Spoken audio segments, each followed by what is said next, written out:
Hello guys, welcome back to Snapping Classes और मैं हूं आपका केवल दर्जी। ओके, सो आज हम बात करेंगे एक ऐसी जर्नी की जो हर एंटरप्रेन्योर का सपना होता है, from startup to MNC.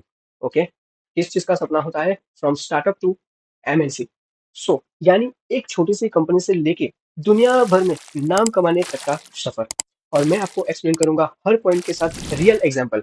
Okay, सो हम स्टार्ट करने वाले हैं हमारा फ्रॉम स्टार्टअप टू एमएनसी, जो चैप्टर नंबर है आपका 3.8। ओके, सो बिना टाइम गवाए स्टार्ट करते हैं।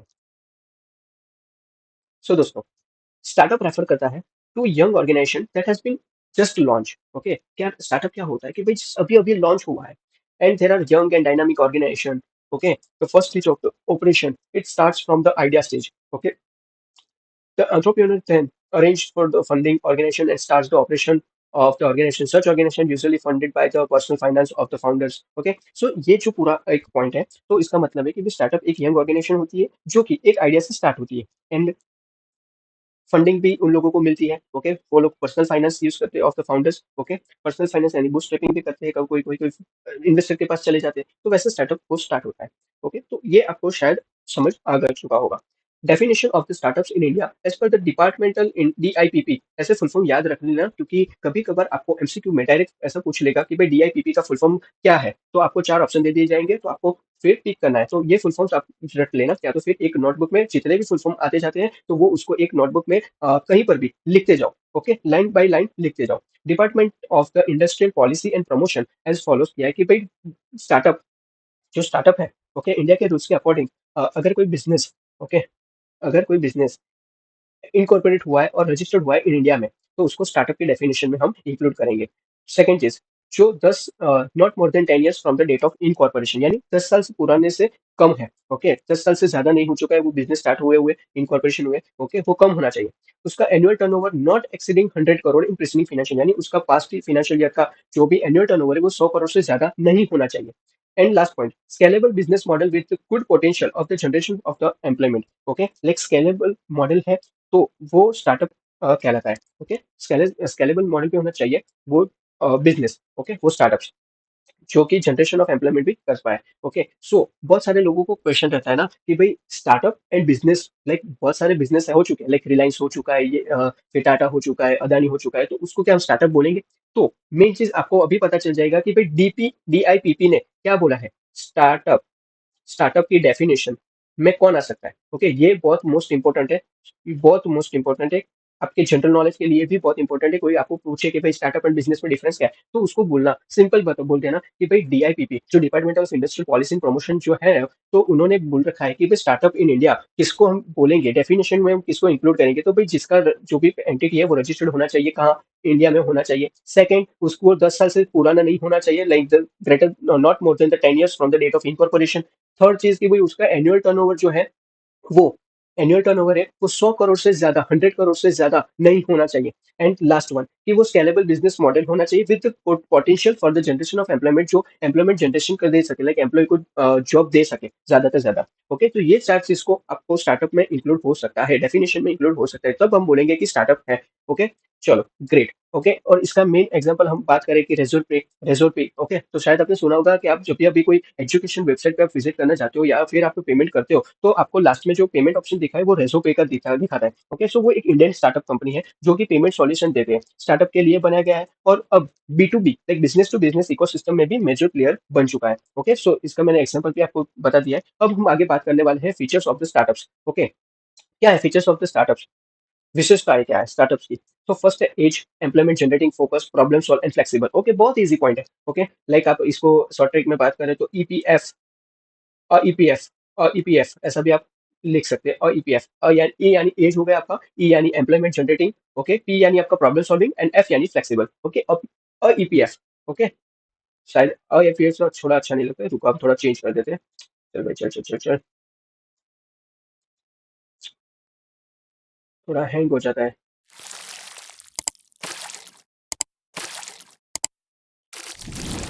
Okay, perfect. तो इसका हम बनाते हैं short trick N EPF. Okay, N EPF. A से आपका हो गया क्या? एज। देन एंटर कुछ है नहीं। ई से आपका हो गया एम्प्लॉयमेंट जनरेशन, वो सब लिख लेना। पी से आपका हो गया problem solving, okay, and F से आपका हो गया फ्लेक्सिबल। क्लियर? चलो डन। एन ईपीएफ आपको याद रखना है कि आपको बोले फीचर्स ऑफ स्टार्टअप बताओ, एन ईपीएफ लिख के आ जाओ, खत्म। Age, startups are in early stage of operation, employment generating and growth focused, problem solving and the flexible होना चाहिए। Okay, early stage of operation like क्या? लाइक सपोज करो कि हम एग्जांपल भी डायरेक्ट बात करेंगे, तो फर्स्ट आपका एग्जांपल मैं बता दूं तो जेप्टो। ओके, क्या? जेप्टो जो अभी ग्रोसरी डिलीवरी स्टार्टअप जो रिसेंटली लॉन्च हुआ है, ओके, यंग भी है, फास्ट ग्रोइंग है, ओके, सो ये अर्ली स्टेज ऑफ ऑपरेशन है उसका। ओके, सेकंड है employment and growth focused, like जल्दी ग्रो करता है, जॉब्स क्रिएट करके देता है। Like Meesho, Meesho small business को क्या करता है, इंपावर करता है और मिलियंस ऑफ वुमेन एंटरप्रेन्योर्स को जॉब भी दे रहा है। ओके, सो इसका हम एग्जांपल देखें तो भी मीशो हो गया। ओके, शायद स्पेलिंग गलत होगा, उसका स्पेलिंग शायद एम ई ई है ना, शायद M E double E S H O है। हाँ, Meesho. Okay, then third point है हमारा प्रॉब्लम सॉल्विंग। फर्स्ट देखा एज, दूसरा employ generating and growth focused, third problem solving. Startups are the focused on solving the existing problems. Okay, obviously है। Okay, so ऐसे तो बहुत सारे प्रॉब्लम सॉल्विंग, लाइक अभी इसका भी हम सेम चीज ले लेते हैं जेप्टो।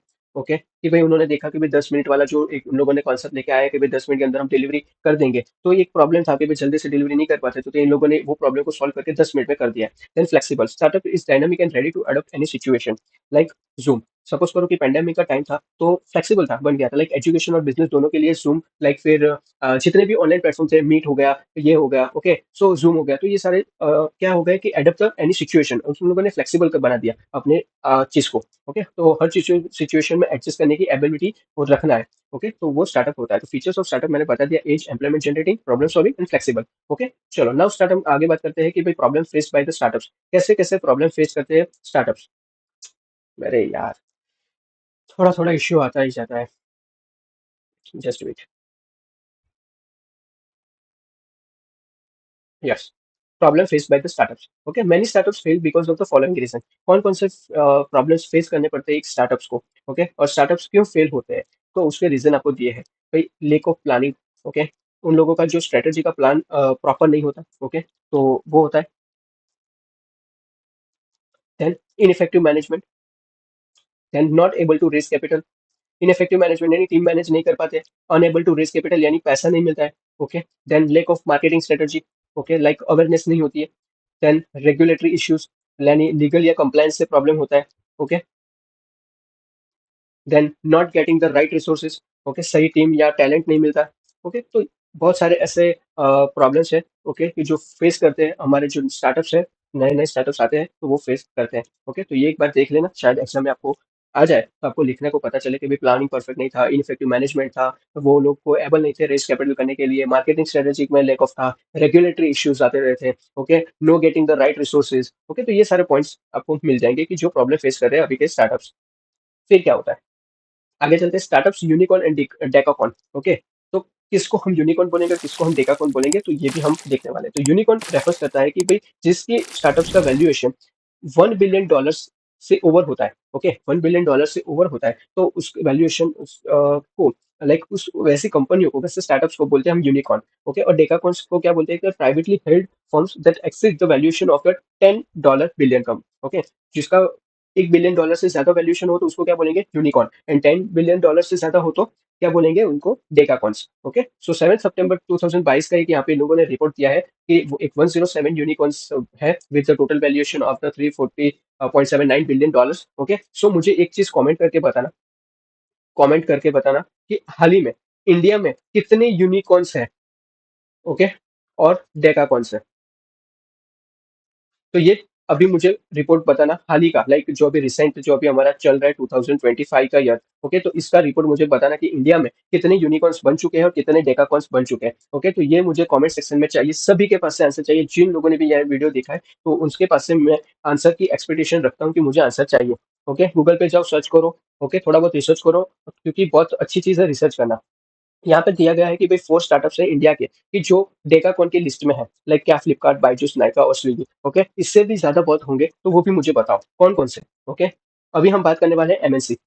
एमएनसी क्या होता है? एमएनसी यानी मल्टीनेशनल कॉर्पोरेशन, लाइक बहुत बड़ी बड़ी कंपनियां जो आप देखते होंगे ना, तो वो एमएनसी होती है जो ग्लोबली भी होती है। ओके, सो मोर देन वन कंट्री में होती है, उसको ऑपरेट करती है मोर देन वन कंट्री, तो उसको मल्टीनेशनल कॉर्पोरेशन बोलते हैं। लाइक माइक्रोसॉफ्ट हो गया, एप्पल हो गया, पेप्सी हो गया, कोका कोला हो गया। Okay, so some of the features आपको दिए गए हैं कि क्या फीचर्स होते हैं कि जिससे एमएनसी है, वो उसके एमएनसी के फीचर्स क्या होते हैं, तो उसका हाई एसेट इन टर्नओवर होता है। ओके, क्या होता है?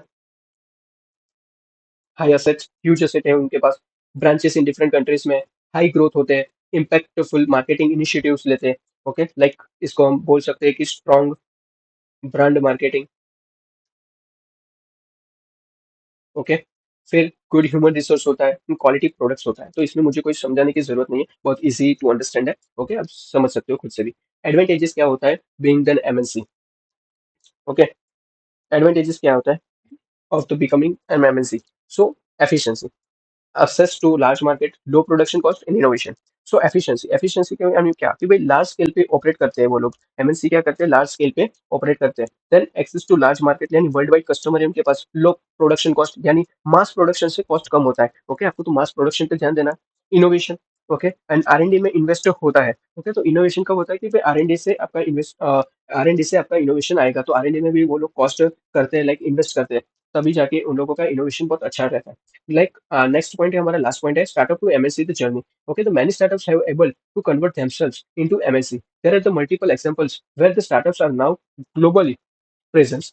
Okay, सो ऐसे तो बहुत सारे स्टार्टअप्स हैं। तो इसका भी मुझे एक बार बताना कि हमारे इंडिया में कौन सा स्टार्टअप जो था जो अभी एमएनसी तक पहुंच चुका है। ओके, तो इसका भी मुझे एग्जांपल बताना कमेंट सेक्शन में, प्लीज जरूर जरूर बताना। ओके, और ये स्टोरी आपको दिया गया है। ओके, तो ये पढ़ना, ये खुद के लिए होता है, ये एग्जाम में नहीं आता है। ये इसको रीड करके थोड़ा नॉलेज गैदर करो और थोड़ा इंक्रीज करो। ओके, सो मेन चीज आपका जो था from startup to MSC 3.8 chapter, वो यहाँ पे आपका कंप्लीट हो चुका है। ओके, कोई भी क्वेश्चन हो तो कमेंट सेक्शन में बताना। और मैंने दो क्वेश्चन आपको पूछा है, एक यूनिकॉर्न एंड डेकाकॉर्न इंडिया में कितने हैं वो बताओ, और सेकंड चीज कि सेकंड कौन सा क्वेश्चन मैंने किया था?